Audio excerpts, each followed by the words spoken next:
تو فرض کریں آپ ایک خزانے کی تلاش میں آدھی دنیا کا سفر کرتی ہیں، ہر طرح کی مشکلیں اٹھاتی ہیں، اور جب آخرکار منزل پر پہنچتی ہیں تو پتہ چلتا ہے کہ خزانہ تو وہیں تھا جہاں سے آپ نے اپنا سفر شروع کیا تھا۔ آپ کو غصہ آئے گا یا اطمینان ہوگا؟ پاولو کویلو کی مشہور زمانہ کتاب دی الکیمسٹ اسی ایک سوال کے گرد گھومتی ہے۔ اور یہی اس کتاب کی خوبصورتی ہے، اس کی کہانی تو شاید زیادہ تر لوگوں کو معلوم ہوگی۔ جی بالکل۔ اندلس کے ایک چرواہے سانتیاگو کا خزانے کی تلاش میں مصر کے اہرام تک کا سفر، لیکن آج ہم کہانی سے زیادہ اس کے پیچھے چھپے فلسفے، اس کی گہرائی اور ان سوالات پر بات کریں گے جو یہ کتاب آج بھی ہم سب سے پوچھتی ہے۔ بالکل۔ تو کہانی کا ہیرو ہے سانتیاگو، ایک چرواہا، اور اس کی کہانی شروع ہوتی ہے ایک خواب سے۔ جی؟ اسے بار بار خواب آتا ہے کہ مصر کے اہرام کے پاس اسے ایک خزانہ ملے گا۔ یہیں سے اس کا سفر شروع ہوتا ہے، اور وہ سب سے پہلے ایک بوڑھے بادشاہ ملکی صدق سے ملتا ہے۔ ہاں، اور یہیں سے کتاب کا جو مرکزی خیال ہے وہ سامنے آتا ہے۔ نیک کا ایک خاص مقصد ہے، ایک کام ہے جسے کرنے کے لیے وہ پیدا ہوا ہے۔ بچپن میں ہم سب کو اپنا یہ مقصد معلوم ہوتا ہے، لیکن جیسے جیسے ہم بڑے ہوتے ہیں، معاشرے کا ڈر، ناکامی کا خوف اور ذمہ داریاں ہمیں اس سے دور کر دیتے ہیں۔ لیکن یہ ذاتی اسطورہ اور ایک عام خواب میں کیا فرق ہے؟ میں بھی ایک بڑی بزنس وومن بننے کا خواب دیکھ سکتی ہوں، کیا یہ میرا ذاتی اسطورہ ہے؟ بہت اچھا سوال ہے۔ دیکھیں، کوئلو کے مطابق ذاتی اسطورہ وہ ہے جو بچپن سے آپ کی روح میں بسا ہوتا ہے۔ یہ وہ کام ہے جسے کرنے میں آپ کو سب سے زیادہ خوشی اور تکمیل کا احساس ہوتا ہے۔ اچھا۔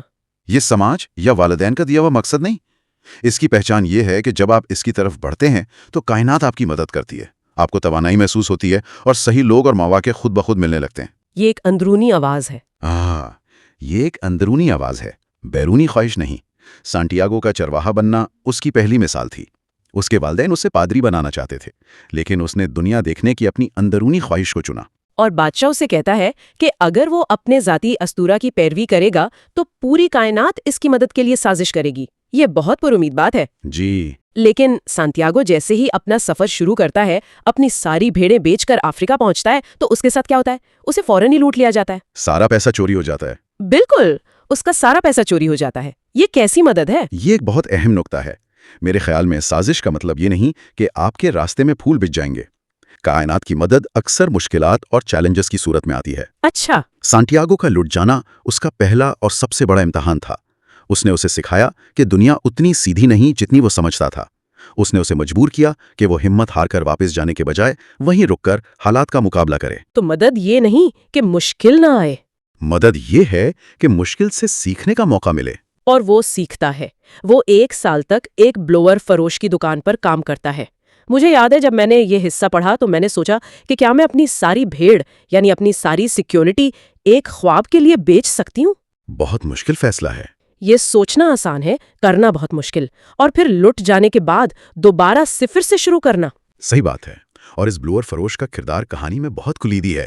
وہ بھی ایک خواب دیکھنے والا شخص ہے۔ جی، مکہ جانے کا خواب۔ اس کی زندگی کا سب سے بڑا خواب مکہ جا کر حج کرنا ہے، لیکن وہ کبھی نہیں جاتا، اور اس کی وجہ بہت دلچسپ ہے۔ وہ ڈرتا ہے نا؟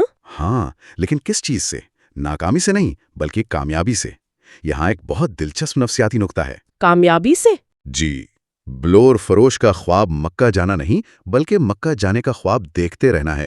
یہ خواب ہی اسے زندہ رکھے ہوئے ہے۔ اس کا ڈر یہ ہے کہ اگر وہ مکہ چلا گیا، اگر اس کا خواب پورا ہو گیا، تو اس کے بعد جینے کا کیا مقصد بچے گا؟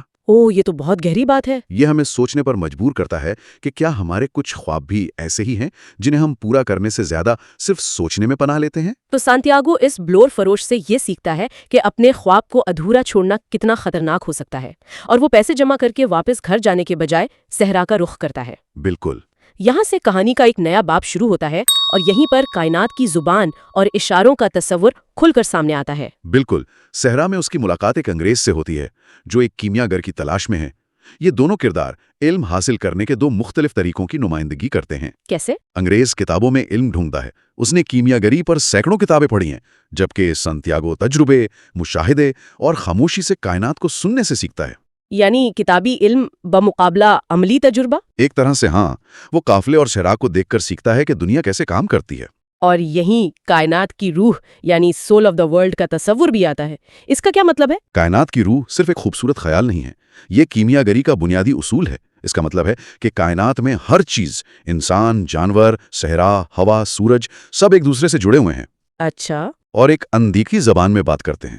کیمیاگر یہ مانتے ہیں کہ سیسے کو سونا بننے کے لیے اپنا ذاتی اسطورہ پورا کرنا پڑتا ہے، انسان بھی اسی طرح ہیں۔ تو جب سانتیاگو آسمان پر بازوں کو لڑتے دیکھ کر نخلستان پر حملے کی پیشگوئی کرتا ہے، وہ کوئی جادو نہیں کر رہا ہوتا؟ نہیں، وہ کوئی جادو نہیں کر رہا ہوتا، وہ بس اسی روح کی زبان پڑھ رہا ہوتا ہے۔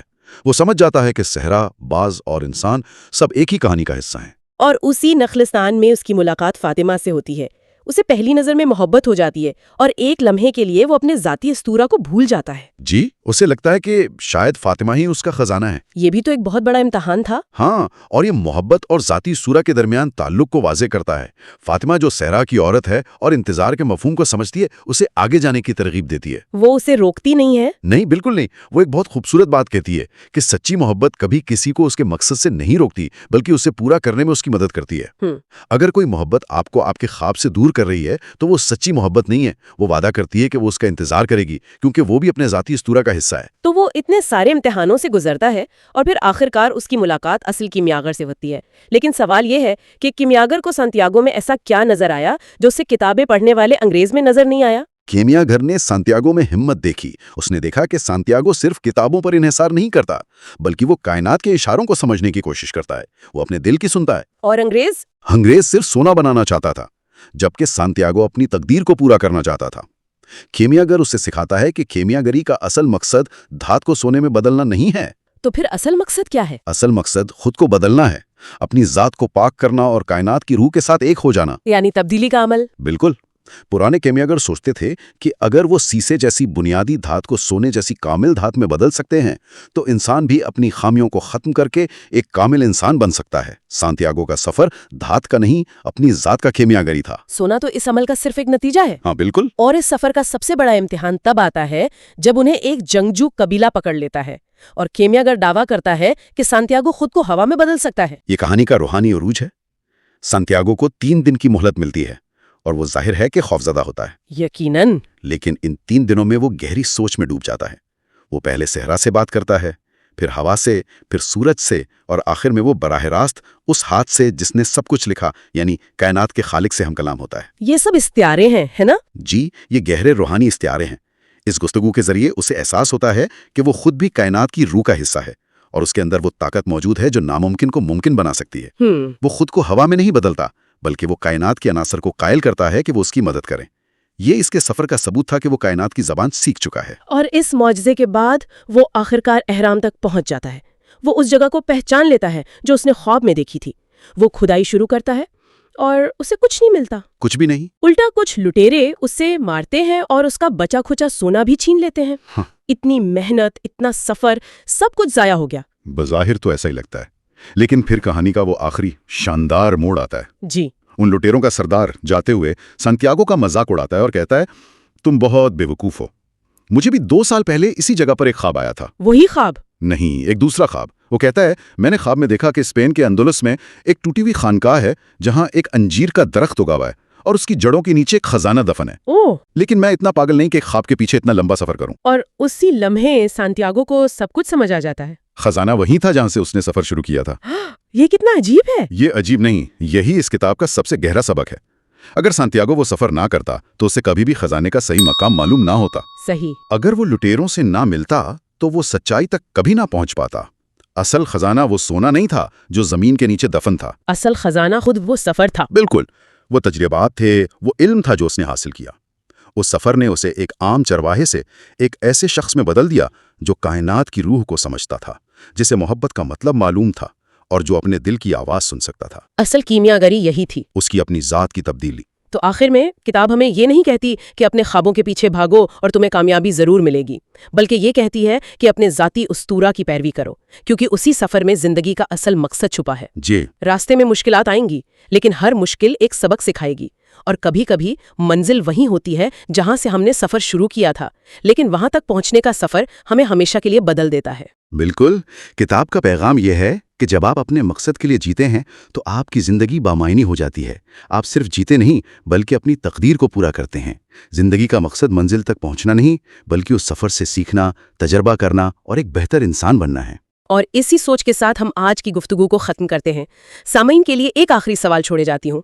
اگر ہر شخص کا ایک ذاتی اسطورہ ہوتا ہے اور کائنات واقعی اس کی مدد کرتی ہے، تو پھر وہ کیا چیز ہے جو زیادہ تر لوگوں کو پہلا قدم اٹھانے سے روکتی ہے؟ کیا یہ واقعی صرف ناکامی کا خوف ہے یا پھر بلوور فروش کی طرح کہیں نہ کہیں کامیابی کا خوف بھی ہے؟